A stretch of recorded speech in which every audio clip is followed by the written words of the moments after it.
What you want, when you want it, where you want it. This is The Mesh. The 5th annual Pinehurst Barbecue Festival is right around the corner this Labor Day weekend. The 3-day event in late August features 5 signature events, concluding with the Christopher Prado Pitmaster Invitational on Sunday, August 31st in the iconic village of Pinehurst.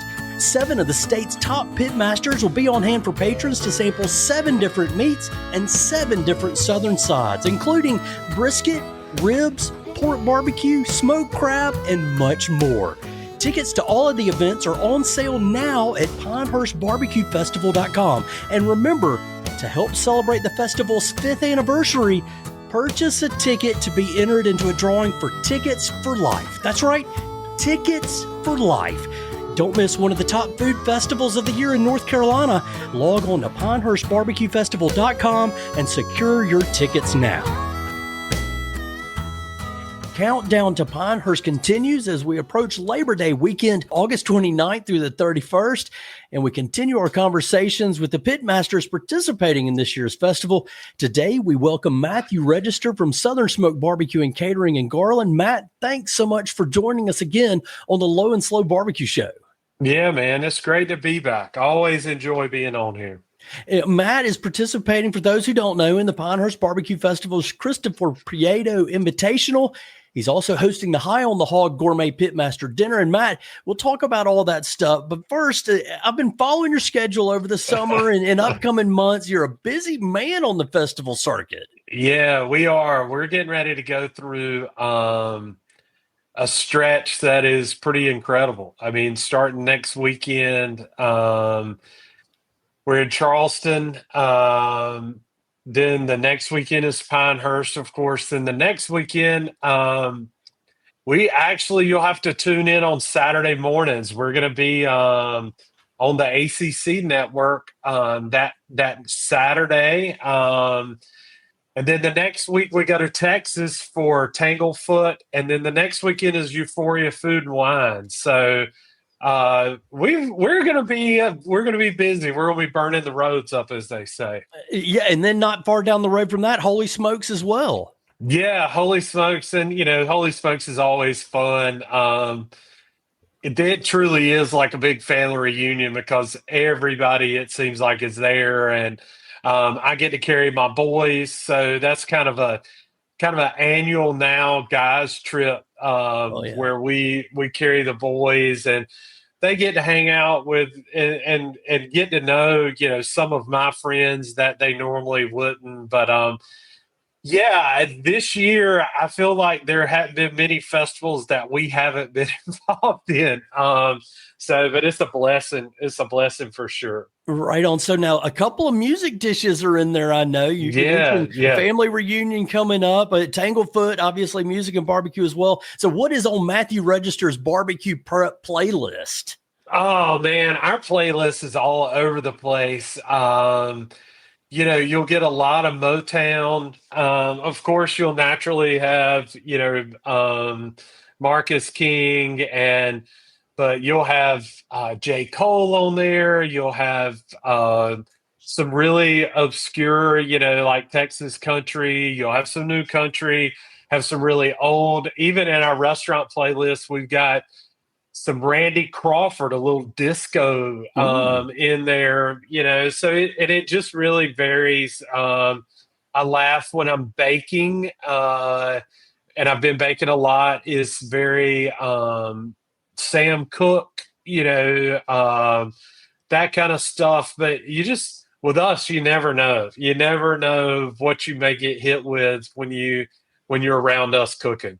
Whatever the mood that strikes you. Now, so each one of those festivals, I kind of look at the menu. It seems like the dish is a little bit different. Maybe the menus of dishes are different at each event. How important is that to, fueling your fire over such a rigorous schedule? Yeah, we're really excited. Like for Marcus King, we've got we're doing whole porchetta over live fire, which is really exciting. We've got a new live fire trailer that we actually added on the back of one of our original pits, and So we're doing like focaccia, which I'm making the focaccia, and then we're going to grill it all off under. I'm basically going to grill it under the porchetta, Oh, and so we're excited about that. We've got hot honey party wings that we're doing one night. I'm doing charcoal chicken on Friday night. We're feeding the bands, and I was like, I'm doing charcoal chicken. I'm very much going back into old school charcoal chicken right now. We've been serving it at the restaurant the last few weeks. So, but yeah, being creative and being different. The unique thing about each one of these events is we're doing something completely different everywhere we go. mm-hmm. And I get excited about those types of things. Now, when we go to Texas, in what we can carry, it's a 22-hour drive. So we're actually going to fly in, and Mm-hmm. the guys at Syntex have been gracious enough to, have us pits and everything. But when we asked them, we were like, hey, what do you want us to do? And they were like, we want Eastern North Carolina barbecue. If you're coming, like, Yeah. we want Eastern North Carolina vinegar-based barbecue, which for us was like, are you sure? Like, we do that every day. Like, that's kind of easy, and, Right. but we've got, different things at every dinner. And even for Euphoria, Chris Coleman, from Charlotte, and I are doing a plated dinner that's in a gas station called Conveniently Crafted. And it's basically a pretty plate dinner, but it's made up of components that are found in a gas station. Like, we're doing a bugle tostada that we're doing a salmon tartare on.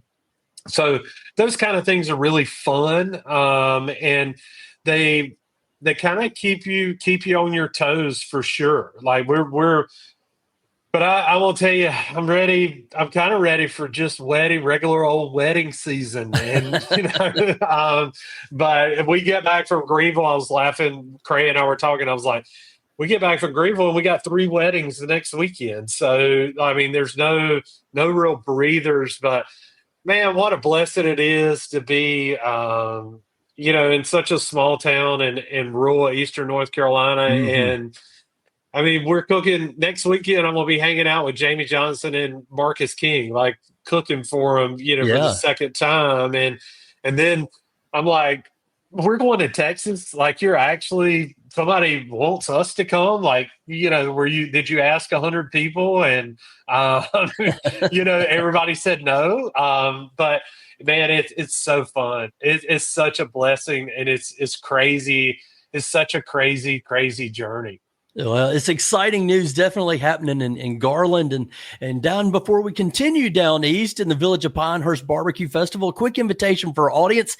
Please take a moment to visit the Low and Slow Barbecue Show online at our website, lowslowbbqshow.com. That's where you can sign up for our newsletter. We'll send the lowdown on the latest Carolina barbecue news to your email inbox on Tuesday mornings. You'll also find interviews with our pitmasters from across the Carolinas, including many of the participants in this year's Christopher Prieto Pitmasters Invitational, like Christopher Prieto from Prime Barbecue, Adam Hughes from Old Colony Smokehouse. Got a couple of interviews with our man, Sweet Lewis Donald, and podcast with all those guys and more at lowslowbbqshow.com. You also find our other conversations with Matthew Register. You get a little bit of a feel for Matthew and his business and how he got started in some of those previous conversations. We won't wade into all that again, Matthew, because I want to ask you, kind of giving us a taste about what's new with Southern Barbecue. What's new with you guys? I've seen a few things, but I just want to open it up there with that. Yeah. We're the social media aspect of our business is funny at times. You can tell that I have a lot of teenagers that work for me and are constantly like, we need to do a new video, or we need to be on TikTok. And I'm like, well, I just want to cook. And but I have a lot of fun with them. Like, they get a kick out of it. So, but yeah, so one of our new things we're getting ready to roll out is our Friday night football, menus and stuff. So basically, Garland is kind of if you're going, to 2 high schools this way, or 3 or 4 this way, like you kind of end up crossing through Garland. And Mm-hmm.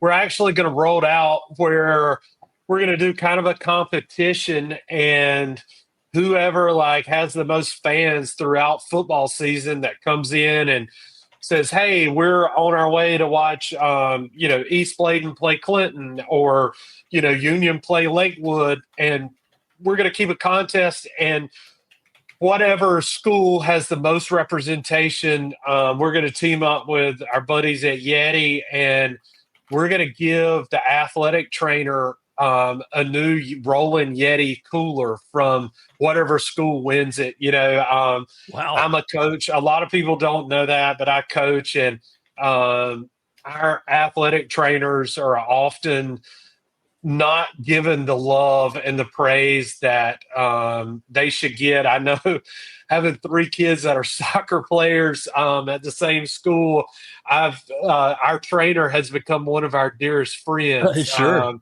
And as a coach, it's nice to be able to text, our trainer. And so I was like, we could give it to the athletic department, but I really wanted to like make sure we're focusing on athletic trainers, because they are truly unsung heroes in high school sports, along with volunteer coaches and parents and everybody. But we love our trainers. So we're going to kind of roll that out. That's going to be a fun little competition, and try to talk a little smack, and some scoreboard, keep some scoreboard updates out there. Yeah. So it's fun. It's such an important part of our community is Friday night football, and it's just fun. Golly, what we do is fun, but let's make it even more fun. And getting schools involved, and we're going to reach out to like all the trainers and the booster clubs and stuff, and say, hey. And I mean, even if it's not a Sampson County school, we're right on the edge of Bladen County. We got people that are traveling from Duplin and, here, there, and everywhere, and if you want to get your team on the board, you got to come in and say, hey, we're going here, but, we want to get people fired up because football's back. I mean, definitely. Our high school has actually got a scrimmage this afternoon. So we're excited about that. That's fun, that is definitely fun. And so, as somebody who's been in that arena in broadcasting for a few years around the Hickory Metro, thank you for doing that and putting that spotlight on the schools and the student athletes and those athletic trainers who are, again, I recognize wholeheartedly how integral they are. Everybody in it, volunteers, parents, participants, they're all part of one big wheel that really makes it happen. And it's an experience unlike really any other you can find in our country anymore. That's too extreme to say, but it's certainly something special in an environment. Yeah. I'd invite everybody to go check out one of those games. Now, Matt, I'm afraid the Hickory Metro teams aren't playing down east, so maybe playoff time we'll come see if there's a tar ball. I don't know. You never know. It's hard for me to keep up with it. I'm more. I will admit I'm more on the soccer side because that's what I coach. Sure. But I'm aware. In fact, one of my right-hand guys is the starting center, for the football team. So he keeps me looped in. Yeah. And we're a small school, so you kind of know.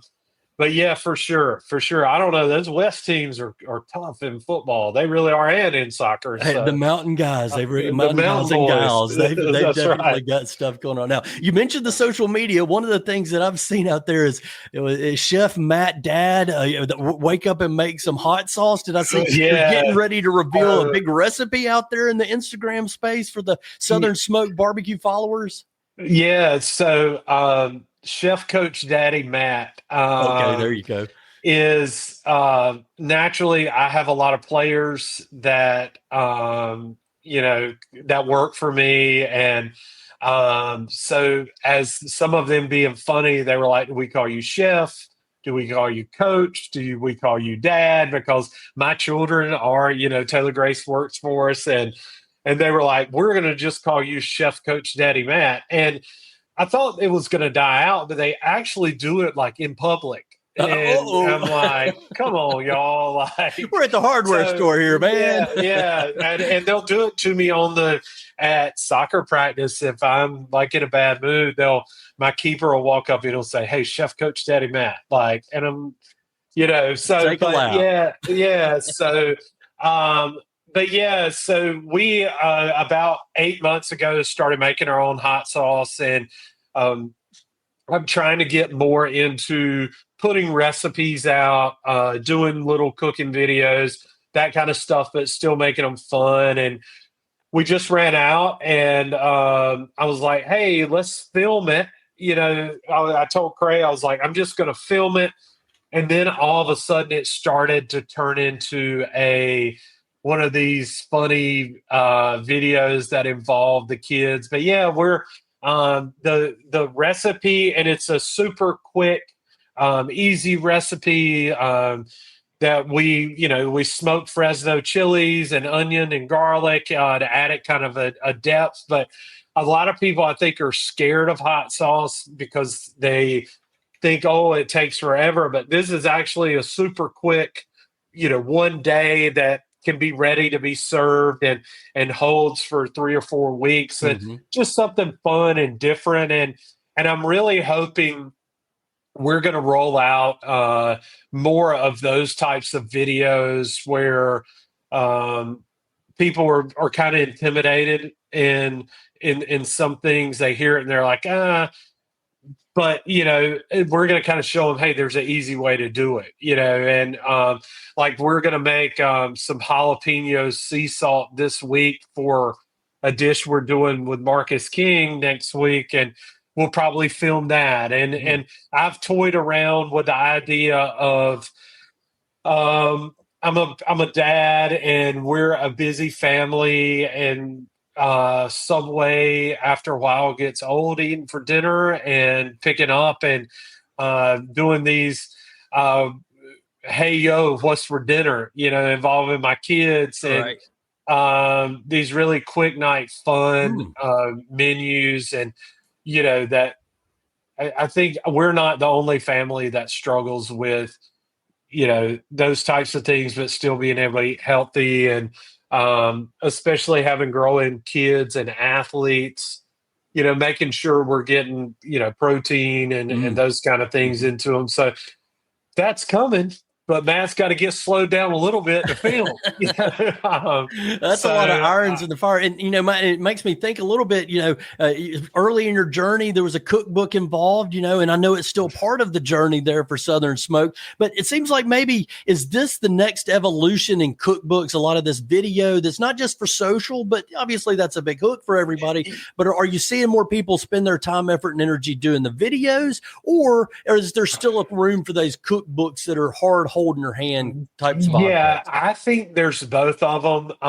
I am a classic example of, do I want to write another cookbook? Maybe. Mm. If the right project got in front of me. Because we've been approached, a bunch about, do you want to write another cookbook? And I'm like, I don't know. Because I enjoyed the process. I enjoyed the writing Mm. component of it. But maybe we're going to start, hey, this is something new, this is what we're working on.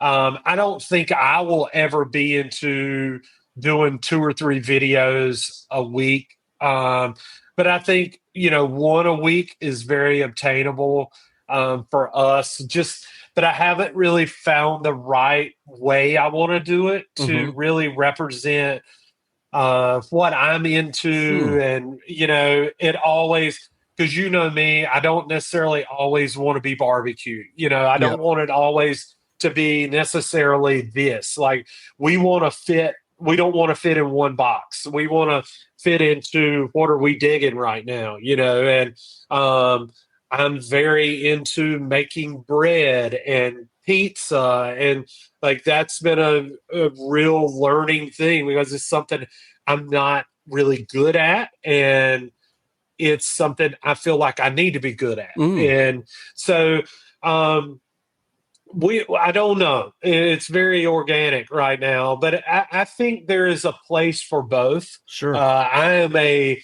hardcore book, truest through and through, and I believe in.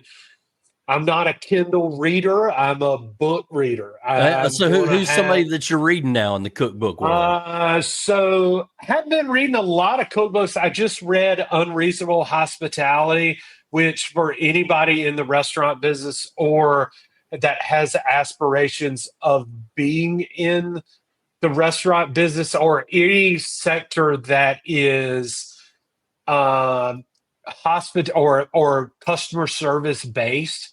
I Mm. think it should be a must read. My wife, who does advancement at our school and is involved in PR, I told her, I said, hey, when I get done with this, you got to read this. In fact, I'm going to read, some of my staff, I'm going to give it to them. Mhm. It's just an incredible book. Yeah. But I've been reading a lot of just good reads. I'm reading David Joy's new book, The Set in Silva. Oh yeah, definitely He's a favorite. one of my favorite authors. So I've got a lot of books in the queue. My stuff that I've been reading, like really digging, has not been barbecue. It has been a lot of bread and pizza because I'm not good at it yet, and it Yeah, yeah. makes me extremely mad.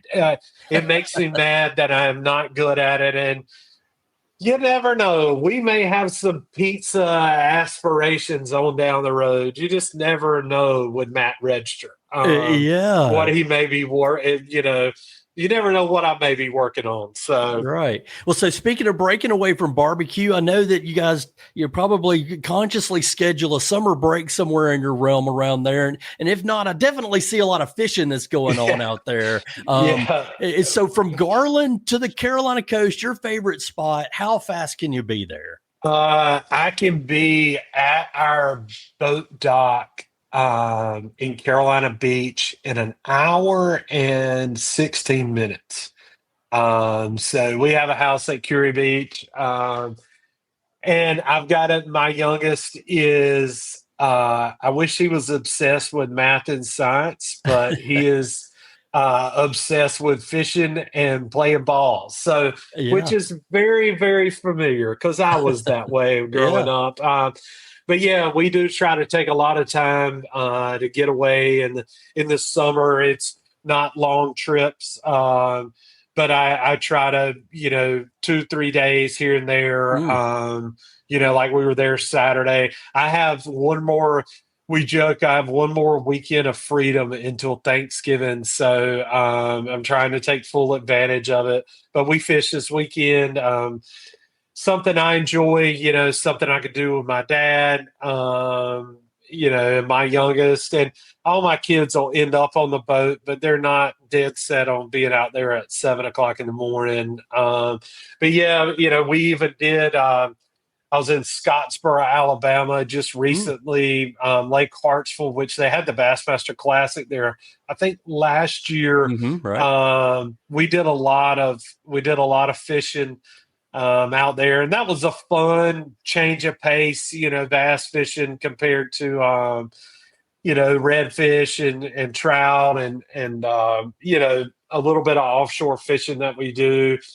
But I enjoyed the bass fishing, but I was yearning for about a 30-inch redfish to strip line and try to break me off. So Yeah, I don't know, yeah, man. Get an 8 or 10 pound bass on there, a big lunker. That could be yeah. just as well, not just as much fight, but it's a different Yeah, fight. yeah, it is, but it's fun. I had a good time. It's nice to change it up. But yeah, fishing is one of those things. We go through. We play a little bit of golf. But fishing is something that I always go back to. That and anything I can do that I'm in the ocean. I've been lucky enough since the late '80s to kind of grow up on that island Mm. fishing and. Um, Surfing and everything else. I'm too old now to surf. Knees have gotten too bad, so I do a little bit of boogie boarding and enjoy that. Yeah. But Fishing is definitely one of those things I love. I don't fish near as much as Michael Letchworth, and I'm putting that on the podcast. Yeah, no, I think that would be a tough game to keep up with for Yeah, that's sure. right. Yeah, so let's bring it back to the Pinehurst Barbecue Festival again at the Village of Pinehurst, August 29th through the 31st, Labor Day weekend. And you've got a couple of big roles in this. I know that one of them is in the Pitmaster Invitational, but also we're living high off the hog, or maybe high on the hog, for the gourmet dinner.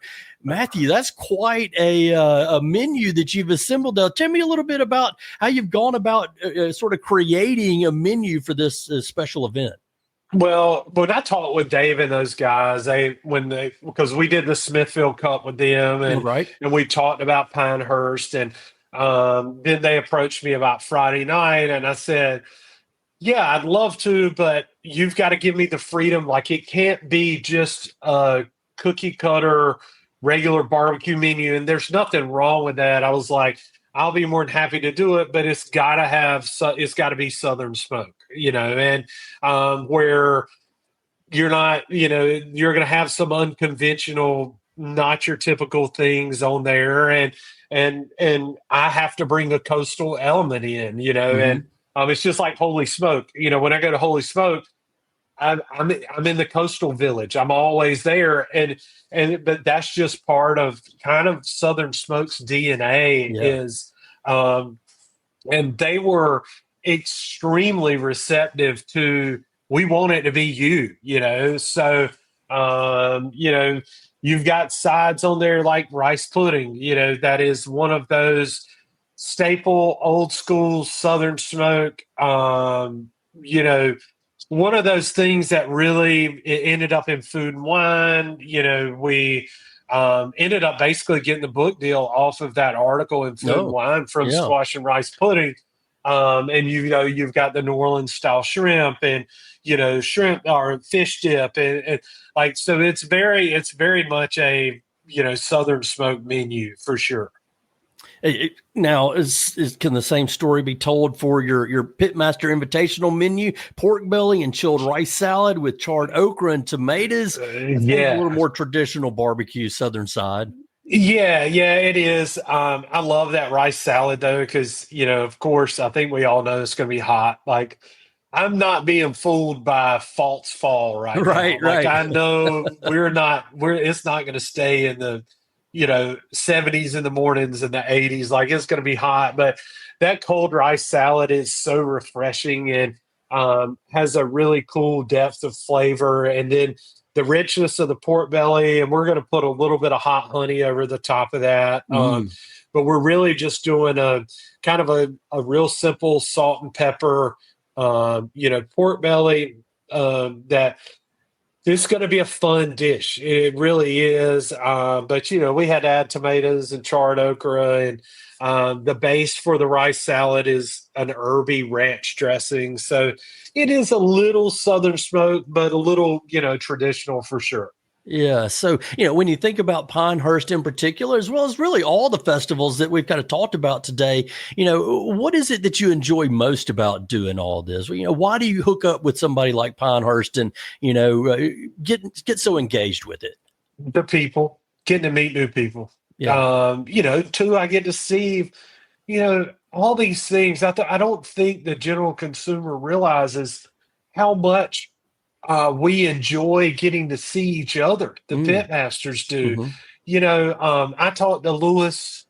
Lewis and I probably talk once every couple of days. So we talk a lot. But I don't get to see Lewis a lot. Ron is close to me. I don't get to see Ron. Christopher, I don't. He and I think the last time I saw him was Charleston Wine and Food. All of these events, Brian Furman and I joke about it that, all right, first question I'm going to ask you is who's coming, and we joke that when Lewis started the Carolina, barbecue festival, he was like, will you do it? And I was like, well, is Brian doing it? And he's like, yeah, Brian said he'd do it if you were going to do it, but I do enjoy getting to meet, brand new people, that haven't been exposed to Southern Smoke, that I want them to get to meet, us. I want them to feel like family. And after they eat and come over and talk to us, and I just love that aspect. And it also, my staff enjoys it also. They get so programmed to every Saturday night, you're doing a wedding somewhere, or you're doing a rehearsal dinner on a Friday night. And, but then you look at them and say, hey, especially my guys, and I can look at them and say, hey, you can wear khakis and a golf shirt. You can wear khaki shorts and a golf shirt, and you don't have to be so, top buttoned and, not, like this is like the High on the Hog dinner. We're going to have fun with this, and then on Sunday, the guys that are working, we're going to crank the turtle boxes up and we're going to have shorts on and we're going to be just having a big time. Yeah, it's work, but it's not so buttoned up, and they get excited for those types of things. Yeah. So as you talk about that, I think about sort of traditional barbecue times, which is, barbecue joint and getting your favorite barbecue sandwich, or whatever your favorite barbecue sides. And there's been a little bit of a shift into bringing some, traditionally Texas flavors like the brisket into the menu. And people talk about that as sort of new Carolina. But is it possible that sort of these festivals and these get-togethers and, big parties of barbecue people all together, are they really a new chapter in what the way barbecue's done in the Carolinas? What do you think about that? Ooh, man, that's a deep, deep question. I mean, it really is. I think to a point, yes. John Shelton Reed, who's a dear friend of mine and who in my opinion, is kind of one of the godfathers of North Carolina barbecue history. And, he calls brisket an invasive species. I wouldn't go that far because I do. My place, for example, like there are elements of other places that you're going to get at Southern Smoke, and I don't think it's changing it. But I think it's showing that there is a place for it. And the festivals are fun. We are pushing now, and you will see this over the next 16 months with us. We're doing everything over live fire, not necessarily smoking, but we've got a new live fire table where you hang, and really bringing that element not just to festivals, but also our catering business where but I think it's okay. It's okay. Like, it's like Garen never says that he's North Carolina barbecue. It's Texas inspired North Carolina barbecue. And I think that's okay. That's fine. You're not going to see Skylight or Grady serving brisket. That's fine too. It's not something we all need to get all upset and mad about. It's like every time you see a best barbecue list, well, people get all upset about it. Well, it's okay. Like and the funny thing is we all get it. Like it's okay with us too. I don't think there's one, Sam Jones said it best. There's no one true best barbecue in America. There's not. Because Eastern North Carolina people are not going to go to Austin and eat brisket and say, you know what? Yep, this is the best. They're not. Somebody from Lexington is not going to come to Southern Smoke and say, well, yeah, this is the best barbecue I've ever had when they've been eating Honey Monk forever, or eating Red Bridges. Those things get cringy to me. I want us to honor, and when you look at it, the guys that are doing really good brisket in North Carolina, I think they honor and they understand the history of Eastern and Western North Carolina barbecue. I think Garen understands the importance of it. Jake understands it at Lawrence. Those guys understand it, but they're like, yes, we're going to honor those traditions. We're also going to do killer brisket and we're going to do sausage. Guess what? We do sausage. We do Texas-style sausage at Southern Smoke. And we are as Eastern North Carolina as it comes. I mean, so I think I think everything needs to evolve as long as we honor where we've come from. And that, my friends, is the final word from Matthew Register from Southern Smoke Barbecue and Catering. Don't miss your chance to meet Matthew and his superb food selections at Pinehurst Barbecue Festival coming up Labor Day weekend, August 29th through the 31st in the village of Pinehurst. Tickets now at pinehurstbarbecuefestival.com. If you don't have them, get them quick. They go fast. And Matthew, thank you so much for joining us again. Always good to be on. Always good. You've been listening to the Low and Slow Barbecue Show on the Mesh.tv network of podcasts. If you like what you hear, please give us a 5-star rating on your favorite podcast stream. Share our podcast with your food-loving friends, and be sure to follow us on Instagram, Facebook, and YouTube. That's where you can see all the photos and videos of our barbecue adventures and interviews. Finally, don't forget, when you visit lowslowbbqshow.com, sign up for our free newsletter. Get the latest barbecue news delivered to your inbox Tuesday mornings. Thanks again to our guest, Matthew Register from Southern Smoke Barbecue. Thanks as well to the whole team at the Mesh.tv network of podcasts, especially our producer, Andrew Moose. Finally, thank you for listening to the Low and Slow Barbecue Show. Remember, for the best barbecue and the best barbecue podcast, make it low and slow.